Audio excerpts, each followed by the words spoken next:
আসসালামু আলাইকুম। সবাইকে চড়ুই ভাতি চ্যানেলের পক্ষ থেকে শুভেচ্ছা। কেমন আছেন সবাই? আজ আমাদের রেসিপি মোচার ঘন্ট।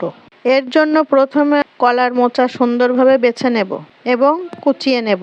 কুচিয়ে নেওয়া মোচা অবশ্যই হলুদ পানির ভিতরে রাখতে হবে, যেমন আমরা কলা কেটে হলুদ পানির ভিতরে রাখি। মোচাগুলো ভালোভাবে ধুয়ে একটা কড়াইয়ে পানি দিয়ে পরিমাণ মতো লবণ ও হলুদ দিয়ে সিদ্ধ করে নেব। সিদ্ধ মোচা পানি দিয়ে আবারও একটু ধুয়ে নেব, যাতে মোচার কষগুলো ভালোভাবে বের হয়ে যায়। এবার একটা মিক্সচার ব্লেন্ডারে পেস্ট করে নিয়েছি। এবার একটা কড়াইয়ে পরিমাণ মতো তেল দিয়ে দিব। তেল গরম হয়ে গেলে তার ভিতরে 2টা শুকনা মরিচ কাঁচি দিয়ে কেটে দিব। এবার 2 থেকে 3টা তেজপাতা, ডালচিনি, 2-3টা এলাচ দিয়ে নাড়াচাড়া করব।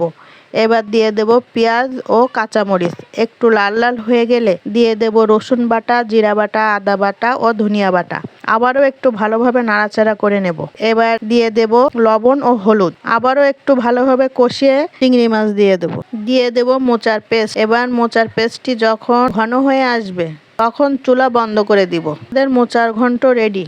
তখন আমাদের ভিডিওটি দেখার জন্য ধন্যবাদ। ভিডিওটি ভালো লাগলে লাইক, শেয়ার ও কমেন্ট করবেন। সবাই ভালো থাকবেন। আল্লাহ হাফেজ।